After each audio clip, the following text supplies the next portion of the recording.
بسم اللہ الرحمن الرحیم. ہمارا سیکنڈ سیشن چل رہا ہے تو یہ اس کا لاسٹ لیکچر ہے، یعنی فورتھ لیکچر ہے. بیسیکلی ہمارا یہ کویشچن آنسر سیشن ہے. اس میں کچھ سوالات ہم لیں گے اپنے شرکاء سے، بعد میں کچھ وہ فیڈ بیک اور اپنی کچھ سجیشن وغیرہ بھی دیں گے. ایک کویشچن جو بہت اہم ہے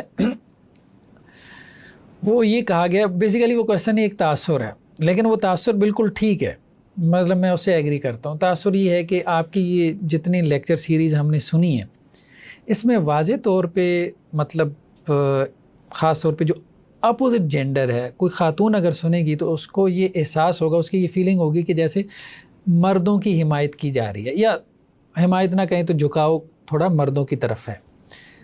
تو اگرچہ دونوں طرف کی بات ہوئی ہے لیکن میلان نظر آتا ہے کہ مردوں کی طرف ہے.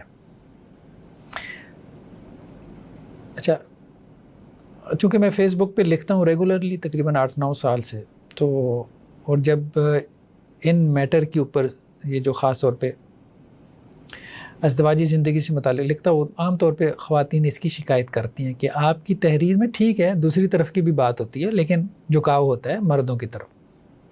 تو میں اس میں یہی بات کرتا ہوں کہ اللہ نے مجھے مرد بنایا ہے، مرد پیدا کیا ہے، اور ایک مرد سے یہ توقع آپ کیسے کر سکتی ہیں کہ وہ عورت کے ذہن سے سوچ کے گفتگو کرے گا؟ ممکن نہیں ہے نا، اس کا وہ سٹرکچر نہیں. تو اللہ نے جیسے اس کو ڈیزائن کیا ہے تو وہ جتنا ان بائسڈ مرضی ہو جائے، جتنا مرضی اپنے آپ کو معتدل کر لے، لیکن اس کے اندر سے مردانگی تو نہیں نا نکال سکتے. جیسے ایک عورت اگر گفتگو کرے گی تو عورت بن کے کرے گی، کتنا مرد بن کے کر لے گی؟ ممکن نہیں ہے. تو یہ ایک مجبوری ہے، یہ رہ جائے گا اور اس سے ایگری کرنا چاہیے، اس کو ہم ختم نہیں کر سکتے.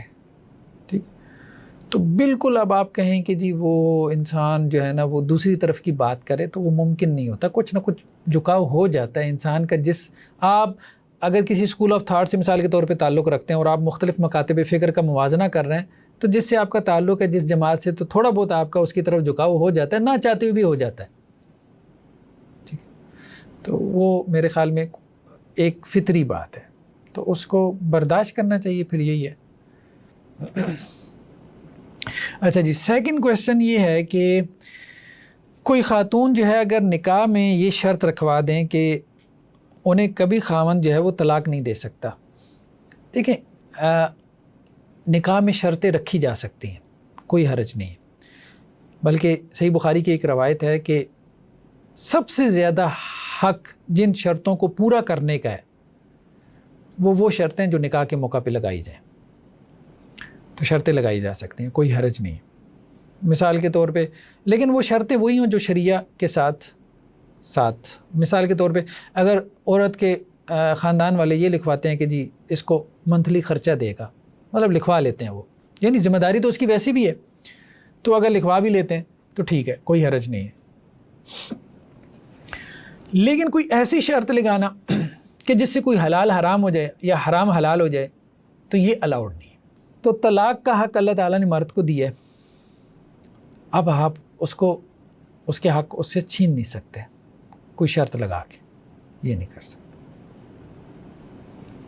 جس کا جو حق بنتا ہے اس کو سیکیور کرنے کے لیے آپ کوئی شرط لگا لیں، جیسے ہم نے نان نفقے کی مثال دی، اس میں کوئی حرج نہیں، کیا جا سکتا. ٹھیک، تو جیسے کہ ایک روایت میں یہ بھی الفاظ ہے کہ اللہ کے رسول نے کہا کہ کوئی عورت تم میں سے یہ شرط نہ لگائے نکاح کے موقع پہ کہ وہ اپنی بیوی کو طلاق دے. یعنی وہ کسی سے نکاح کرنا چاہتا ہے، سیکنڈ میرج مثال کے طور پہ کرنا چاہتا ہے، جس سے وہ نکاح کرنا چاہ رہا ہے وہ یہ کہتی ہے کہ پہلی کو کیا کرو، طلاق دے دو. یا پھر اس نے سیکنڈ میرج کر لی، پہلی کہتی ہے کہ دوسری کو طلاق دے دو، لیکن سننے کا نہیں، یہ اس کے لیے چوائس نہیں ہے. تو نکاح میں شرطیں لگائی جا سکتی ہیں، لیکن وہ شرائط جو کہ ہسبینڈ اینڈ وائف کے جو رائٹس ہیں ان کو سیکیور کر رہی ہوں، اور وہ شرائط جو ان کے رائٹس کو ختم کر رہی ہوں، جو شریعہ نے ان کو دیے، ان کے اگینسٹ جا رہی ہوں، تو پھر وہ شرائط ہم نہیں لگا سکتے. دوسرا یہ ہے کہ وہ حضرات و خواتین کو کیا مشورہ دیں گے جو تعدد ازواج یعنی ایک سے زائد شادیوں کے خواہش مند ہوں. دیکھیں، بات یہ ہے کہ ایک نوجوان نے مجھ سے کہا کہ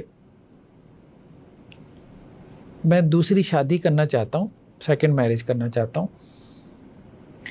لیکن مجھے اپنی بیوی سے بڑا تعلق ہے، تو مجھے بتائیں میں کیا کروں؟ میں نے کہا ہرگز مت کرو۔ پھر کہنے لگا کہ کیا آپ دوسری شادی کے حق میں نہیں ہیں؟ میں نے کہا بالکل ہوں، بہت زیادہ ہوں، تو پھر آپ مجھے کیوں منع کر رہے ہیں؟ میں نے کہا یہ جو بات ہے نا، یہ پوچھنے والی نہیں ہے، یہ کرنے والی بات ہے۔ جب آپ پوچھ رہے ہو نا، تو اس کا مطلب یہ ہے کہ آپ تذبذب میں ہو، اور اگر آپ تذبذب میں ہو نا، ڈٹرمنٹ نہیں ہو، تو پھر بہتر ہے آپ نہ کرو۔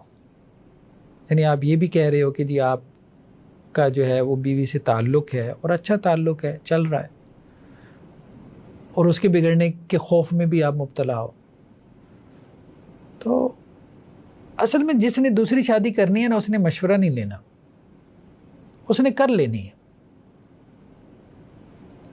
تو یہ بیسیکلی کرنے والا کام ہے، میں تو یہی بات کہتا ہوں، یہ کوئی پوچھنے والی بات نہیں ہے۔ باقی اگر آپ اوورآل بات کریں تو دوسری شادی کو رواج دینا چاہیے، یہی بات ہے، دوسری کو بھی، تیسری کو بھی، چوتھی شادی کو بھی رواج دینا چاہیے ہماری سوسائٹی میں۔ اس سے بہت سے مسائل حل ہوتے ہیں، نہ صرف مردوں کے بلکہ عورتوں کے بھی۔ لیکن یہ آپ کہہ سکتے ہیں کسی اسپیسیفک پرسن کو آپ مشورہ دے سکتے ہیں اس کے حالات کی وجہ سے کہ بھائی آپ نہ کرو، ہو سکتا ہے اس کے لیے کچھ مسائل ہوں، پیدا ہو سکتے ہوں، لیکن ایک جنرل بات تو یہی ہوگی کہ آپ اس کے لیے کہیں گے کہ جی ہونی چاہیے، کرنی چاہیے۔ مولانا اشرف علی تھانوی، انہوں نے 2 شادیاں کی تھی، آخر عمر میں مریدوں کو نصیحت کی کہ بھائی میں نے 2 کی ہیں، تم ایک ہی کرنا۔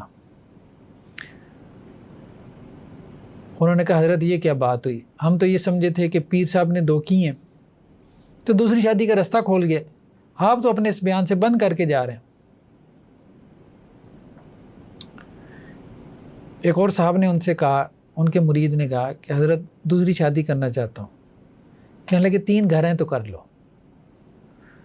کہنے لگا حضرت 2 تو سمجھ میں آتے، تیسرا گھر؟ کہنے لگے جب دونوں جو ہے نکال دیں گی تو تمہارے رہنے کے لیے کوئی ٹھکانہ تو ہونا چاہیے نا۔ خیر بہرحال یہ ساری باتیں وہ ہیں کہ جن کا تعلق جو ہے وہ معاشرت سے ہے، ٹھیک ہے؟ تو دوسری شادی مذہب میں تو جائز ہے، لیکن معاشرتی مسائل تو پیدا ہوتے ہیں نا، وہ معاشرتی مسائل ہینڈل کرنا یہ مرد کا کام ہے، اور وہ وہی مرد کر سکتا ہے جو میچیور ہو اور اسٹرانگ ہو اور سمجھدار ہو، ٹھیک؟ تو اگر میچیور ہے، اسٹرانگ ہے، سمجھدار ہے، ہم نے ایک اور بات کہی تھی اچھا لسنر ہے، تو ہاں ایک اور بات یہ بھی ہے کہ خرچ کر سکتا ہو بیوی کے اوپر، تبھی تو ٹھہرے گی نا، ورنہ نہیں ٹھہرے گی۔ آپ دوسری، تیسری، چوتھی شادی بھی کر لیں، اگر آپ نے اپنی بیوی کو اچھے سٹیٹس میں رکھا ہے، کبھی چھوڑ کے نہیں جائے گی، صرف دھمکیاں لگائے گی، صحیح بات ہے، مانی ہوئی بات ہے۔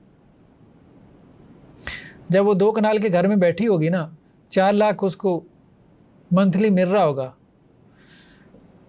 اور لیٹسٹ ماڈل کی گاڑی آپ نے اس کو لے کے دی ہوگی، بھلے چوتھی شادی کریں، کہاں جائے گی وہ؟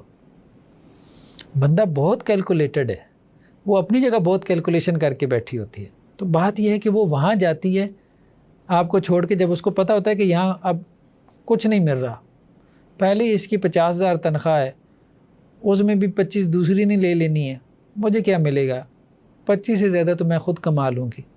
تو جب وہ یہ کیلکولیشن کرے گی پھر چلی جائے گی۔ تو یہ اصل میں معاملہ ہے کہ عام طور پہ ہمارے یہاں جو بیویاں کہتی ہیں نا کہ جی دوسری شادی کرو گے تو میں چھوڑ کے چلی جاؤں گی، تو وہ چھوڑ کے اسی وقت جا سکتی ہے جب اس کی کیلکولیشن صحیح ہو۔ تو آپ بھی کیلکولیشن کر کے رکھیں جس طرح اس نے کر کے رکھی ہوئی ہے، تو دیکھ لیں کہ بھئی آپ کا کیا سٹیٹس ہے، آپ کی صورتحال کیا ہے، اور اس کے پاس کیا کچھ ہے۔ تو جب اس کو آپ سے کچھ مل رہا ہوگا جو اس کو آپ سے سپریشن کے بعد نہیں ملنا، تو کبھی چھوڑ کے نہیں جائے گی۔ کوئی لاجیکل آدمی ایسا ڈیسیژن نہیں لے گا۔ ہم نے کہا عورت کا زیادہ مسئلہ مال ہوتا ہے، وہ مال میں شراکت کو برداشت نہیں کرتی۔ تیسرا یہ ہے کہ اللہ تعالیٰ نے کسی بھی معاملے کو کرنے سے پہلے استخارے کا کہا ہے، ٹھیک ہے، لیکن معاشرے میں یہ ہے کہ جی شادی کے معاملات میں دنیاوی اور دینی لحاظ سے تو تمام معاملات ٹھیک ہوتے ہیں، لیکن اس کے باوجود لوگ کہتے ہیں جی استخارہ نہیں ہو رہا، استخارہ صحیح نہیں نکل رہا۔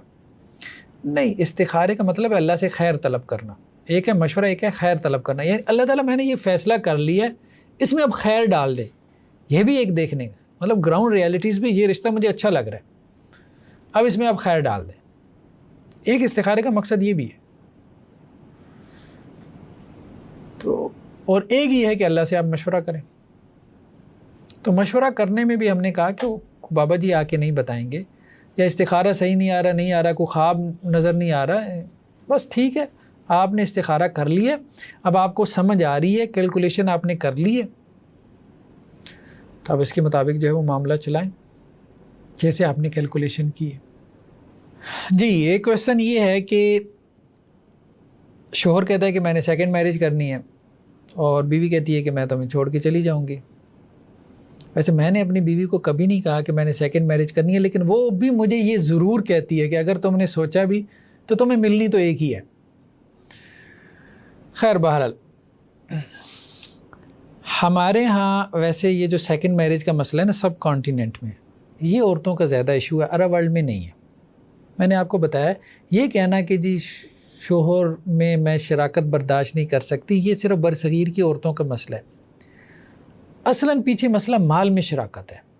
وہ جو حدیث میں نے ابھی آپ کو سنائی ہے نا، اس حدیث میں بھی یہ الفاظ ہیں کہ کوئی عورت اپنی بہن کے لیے، یعنی اپنی سوکن کے لیے، اپنے شوہر سے طلاق کا مطالبہ نہ کرے تاکہ اس کے حصے کا رزق اس کو نہ چلا جائے، یعنی وہ رزق تقسیم نہ ہو جائے، اس کے پیالے کا کھانا اس کے پیالے میں نہ چلا جائے۔ بیسیکل اب آپ دیکھیں عرب ورلڈ میں اصل مسئلہ کیا ہے، 4 شادیاں کرتے ہیں، 3 عام رواج ہے، آج بھی عام رواج ہے عربوں میں، 1 سے زیادہ شادی۔ کیا وجہ ہے؟ محلات میں بیٹھی ہیں، ان کو کیا ہے، دولت کی ریل پیل ہے، ملازم ہیں گھر میں، کھانا پکانے والے، بس صرف شاپنگ کرتی ہیں، پیسہ اڑاتی ہیں، کوئی ایشو ہی نہیں ہے ان کو، گھر کا کوئی کام ان کو دیکھنا ہی نہیں پڑتا، کرنا ہی نہیں پڑتا۔ ہمارے ہاں مسئلہ یہ ہے کہ عورت کو سب کچھ کرنا پڑتا ہے، وہ یہ کہتی ہے، بلکہ وہ تو یہ کہتی ہے میں نے اس کو بنایا ہے، یہ تو کسی قابل ہی نہیں تھا، میں نے اس کو بنایا ہے، یہاں تک پہنچایا ہے، میری وجہ سے یہ یہاں تک پہنچا ہے۔ اب جب یہ کچھ بن گیا تو اب کہتا ہے میں دوسری کرتا ہوں، اصل میں پیچھے۔ تو ہمارے ہاں کی عورت نہ ایک وجہ یہ بھی ہے، یہ بات ٹھیک ہے کہ اس کی قربانی زیادہ ہے، ہمارے ہاں کی عورت میں ایثار اور قربانی زیادہ ہے، عرب عورت اتنی قربانی نہیں دیتی، اس لیے وہ سیکنڈ برداشت کر لیتی ہے۔ تو ہمارے ہاں جب عورت زیادہ قربانی دیتی ہے نا، تو پھر آپ کہہ سکتے ہیں کہ ایک فیکٹر پیدا ہو جاتا ہے، طبعاً فیکٹر تو مال کی محبت کا ہے، پھر یہ ایک فیکٹر اس قربانی کی وجہ سے پیدا ہو جاتا ہے، وہ کہتی ہے میں اپنے شوہر میں شراکت برداشت نہیں کرتی، یعنی میں نے ساری قربانیاں دی ہیں، اب اس قربانیوں کی وجہ سے میری محنت سے یہ سب کچھ حاصل ہوا ہے، اب جو کچھ حاصل ہوا ہے وہ شوہر کا سوشل سٹیٹس ہے یا اس کی مال و دولت ہے یا کچھ بھی ہے، اب اس میں ایک دوسری عورت آ کے انجوائے کرے تو یہ مجھ سے برداشت نہیں ہوگا۔ تو یہ بات اس کی کسی حد تک ٹھیک ہے اگر اس نے شوہر کو بنانے میں کچھ اس کا کردار ہے، اگر نہیں ہے، شوہر پہلے سے ہی فائنینشلی سٹرانگ تھا، مضبوط فیملی سے تعلق رکھتا تھا، تو پھر میرے خیال میں یہ ایک ڈراوا دھمکاوا ہے، ساری عورتیں اس طرح سے کرتی ہیں، ٹھیک ہے۔ تو میں نے وہی بات کہی کہ اگر عورت کو کچھ مل رہا ہو تو اس نے کہاں جانا ہے، کہیں نہیں جانا۔ باقی یہ ہے کہ مرد سیکنڈ کے بعد بھی حسن سلوک کرتا رہے، اور عموماً میں نے دیکھا ہے سیکنڈ میرج میں مطلب 1 سال 1.5 سال بس میکسیمم اتنے تعلقات اتنا خراب رہتے ہیں، پھر اس کے بعد نارمل ہو جاتے ہیں۔ اچھا دوسری کی بات تیسری کر لے تو پھر اور نارمل ہو جاتے ہیں، پھر وہ پہلی کو سکون آ جاتا ہے نا، پہلی کو سکون آ جاتا ہے کہ اب دوسری کے اوپر بھی آ گئی ہے، اور چوتھی کر لیں تو پھر اور نارمل ہو جاتا ہے۔ اس لیے حضرت مغیرہ بن شعبہ یہ کہتے تھے کہ جس نے 2 شادیاں کی وہ 2 انگاروں کے درمیان ہے، جس کی طرف جاتا ہے وہ اس کو جلا دیتی ہے، اور جس نے 3 کی وہ تو آپ یوں سمجھے کہ جیسے ہر رات دلہا ہوتا ہے، ٹھیک۔ تو خیر یہ تو مطلب ان کے تجربات ہیں، تو 2 مسائل پیدا کرتی ہیں، یہ بات درست ہے، کھینچا تانی کرتی ہیں، 3 میں وہ کم ہو جاتی ہے۔ تو اس لیے 1 کریں یا 3 کریں. اگر آپ نے مسائل سے بھی بچنا ہے اور شادیوں کو بھی انجوائے کرنا ہے. یہ جو خاص طور پہ ستارے وغیرہ ملاتے ہیں نا، بالکل بکواس بات ہے، ان کا دین سے کوئی تعلق نہیں ہے، بلکہ اگر ان کو اہمیت دینے کا مطلب شرک میں پڑنا ہے. اللہ کے وسلم کی ایک حدیث ہے، آپ وسلم نے کہا کہ صبح ہوئی، کچھ لوگوں نے کہا کہ اللہ کے حکم سے بارش ہوئی، اور کچھ لوگوں نے کہا کہ ستاروں کی وجہ. جنہوں نے ستاروں کی وجہ سے کہا انہوں نے کفر کیا. تو یہ الفاظ اللہ کے رسول نے. تو یہ ستاروں والے معاملات تو سارے، دیکھیں بات یہ ہے، ہو سکتا ہے کسی علم کی کوئی ریالٹی ہو، مجھے اس میں نہیں جانا، جادو ٹونا بھی ہو جاتا ہے، خود قرآن نے کہا نا ہو جاتا ہے، لیکن قرآن نے کیا کہا ہے؟ کفر. ستاروں میں ہو سکتا ہے کچھ رکھا ہو، ہاتھ دیکھ کے ہو سکتا ہے وہ کچھ بتائے اور نکل بھی آئے، لیکن میرے دین نے منع کر دیا نا، جیسے جادو سے منع کر دیا. جادو سے ہو سکتا ہے اگلے کا نقصان ہو جاتا ہو، کچھ بگڑ جاتا ہو، لیکن میرے دین نے کہا وہ کفر ہے، میں اس طرف نہیں جاؤں گا. تو وہ شیطانی علوم ہے، وہ سفلی علوم ہے، وہ علوم ہے جن سے دین نے روک دیا. تو میرے لیے آزمائش ہے، اب مجھے ان کی طرف نہیں جانا. تو یہ اب کہ کہیں رشتہ بھیجا اور لڑکی والوں نے بلا وجہ انکار کر دیا تو یہ مناسب نہیں ہے. ہمارے دین نے کہا کہ یہ مناسب نہیں ہے. اللہ کے وسلم نے کہا کہ اگر تمہاری طرف کوئی رشتہ آئے تمہاری بہن بیٹی کے لیے، اور جس کا رشتہ ہے اس کے دین اور اخلاق کو تم پسند کرتے ہو، تو اگر تم وہاں رشتہ نہیں دو گے تو زمین میں فساد برپا ہو جائے گا. یہ صحیح روایت ہے، اور وہ فساد اس کے گھر سے ہو سکتا ہے شروع ہو. تو اس کو پسند نہیں کیا گیا، مطلب کہ ایک رشتہ آئے اور اس کے دین اور اخلاق پہ آپ کو اعتراض نہ ہو اور پھر آپ جو ہے نا اس کو ریجیکٹ کر دیں. اس کو پسند نہیں کیا گیا، مطلب یہ بگاڑ کا باعث بنے گا سوسائٹی میں. دیکھیں اس میں یہ ہے کہ اگر تو لڑکی کی بھی کنسنٹ ہے کہ وہ بھی وہاں پہ شادی چاہتی ہے، لڑکا اس سے شادی چاہتا ہے، لڑکی اس سے شادی چاہتی ہے، دونوں کی میوچل کنسنٹ ہے. لیکن اگر لڑکی راضی نہیں تو ظاہری بات ہے. کسی نے پوچھا نا کہ بھائی تمہاری شادی، کہنے لگا آدھی ہو گئی. آدھی کے کیا مطلب میں تو راضی ہوں، لڑکی راضی نہیں ہے. تو خیر یہ تو ایک لطیفہ ہو گیا. کہنے کا مطلب یہ ہے کہ بیسیکلی ایجاب و قبول ہے نا، دونوں طرف سے کانسنٹ ضروری ہے، کم از کم لڑکا اور لڑکی ان دونوں کی. اور شادی میں بیسیکلی انہی دونوں کی کانسنٹ ضروری ہوتی ہے. پیرنٹس اضافی چیز ہے، اضافی اس معنی میں مطلب لڑکے کے لیے تو ویسے ہی اضافی ہیں، قانونی حیثیت نہیں ہے، لیکن بہرحال لڑکے کو دھیان تو کرنا ہے. ہمارا ایک سوشل جو ہے وہ فیبرکس ہے، ویلیوز ہیں، شوز، ان کا خیال کرنا ہے. لڑکی کے لیے البتہ اس کی قانونی حیثیت ہے، لڑکی کے لیے اس کے والدین کی، اس کے پیرنٹس کی. تو دین ہمارا یہی کہتا ہے کہ لڑکی جہاں پہ نکاح کرنا چاہتی ہے، ٹھیک ہے، تو والدین کو وہاں پہ نکاح کر دینا چاہیے اپنی اولاد کا، اور اس میں انا میں نہیں آنا چاہیے کہ ہم نے خاندان میں کرنی ہے یا فلاں جگہ کرنی ہے، فلاں جگہ نہیں کرنی. خود نکاح کریں، اور یہی سمجھداری ہے. میرے پاس بھی جب ایسے کیسز آتے ہیں جس میں لڑکیوں کا دل ہوتا ہے، بچیوں کا دل ہوتا ہے کہ جی وہ باہر فلاں جگہ پہ نکاح کریں، والدین جب مشورہ کرتے ہیں تو میں یہی کہتا ہوں فلاں جگہ کر دیں، بجائے اس کے کہ وہ بھاگ کے کرے گی یا کہیں اور آپ اس کی زبردستی شادی کر دیں گے. دونوں کی شریعت یا دین الاؤ نہیں کرتا. آپ خود اپنی مرضی سے کر دیں، بھلے آپ کو پسند نہیں ہے. اور ہوتا ہے پھر ایون کہ جہاں لڑکیاں بھاگ کے بھی شادی کر لیتی ہیں نا، تو وہاں پہ بھی کیا ہوتا ہے، 2-4 سال بعد والدین کو بھی نہیں رہا جاتا، تو پھر وہاں وہ بھی صلح کر لیتے ہیں. تو فائدہ نہیں ہے اس کا. والدین کو سمجھداری سے کام لینا چاہیے. جہاں اولاد چاہتی ہے وہاں ان کی شادی کر لیں، بھلے وقتی طور پہ چلے ناراضگی دکھا دیں. دوسری بات یہ کہ اس کی زندگی کا فیصلہ ہے، ہاں اسے یہ کلیئر کر دیں کہ بی بی یہ کنواں ہے، ہمیں نظر آ رہا ہے یہ کنواں ہے، چھلانگ تم خود مارنا چاہتی ہو، ٹھیک ہے، ہم نے تمہیں بتا دیا. تو اب اگر آگے سے سونا نکل آیا، کنویں میں سے خزانہ نکل آیا، تو تمہاری قسمت، یا وہ تمہارے لیے قبر بن گیا، تمہاری قسمت. لیکن یہ تمہارا ڈیسیجن ہے. بس والدین اتنا واضح کر دیں اور پھر اس کی وہاں پہ شادی کر دیں جہاں وہ چاہتی ہے. ہاں نہیں، اس میں یہ تو حل نہیں ہے کہ وہ کورٹ میرج کی طرف جائیں. ہاں اس کا حل یہ ہو سکتا ہے کہ لڑکی جو ہے اپنے خاندان میں سے کسی اور کو ولی بنا لے. جیسے ہم نے بات کی تھی کہ وہ ولایت پھر منتقل ہو جاتی ہے. کوئی اس کا تایا راضی ہو جائے، اس کا دادا راضی ہو جائے لڑکی کا، کوئی ماموں راضی ہو جائے، کوئی اس کا بڑا بھائی، کوئی تو خاندان میں مرد راضی ہو اس کا بڑا، جو اس لڑکی کی شادی کرتے، مطلب خاندان میں سے، ورنہ پھر فساد پیدا ہوگا. ٹھیک ہے، خاندان میں سے ایک بھی بڑا بن کے کر دے گا نا تو باقی اس سے ناراضگی رکھیں گے، لیکن بہرحال معاملہ چل جائے گا. کہ اگر لڑکے میں پوٹینشیل ہے میں تو یہی مشورہ دیتا ہوں لڑکی والوں کو، لڑکے میں پوٹینشیل دیکھو، اگر پوٹینشیل ہے کچھ بن جائے گا، پوٹینشیل نظر آ جاتا ہے، بڑی کلاس میں آپ کو پتہ ہوتا ہے اس نے فرسٹ آنا ہے۔ چلیے، سبحانک اللہم و بحمدک، نشہد ان لا الہ الا انت، نستغفرک و نتوب الیک۔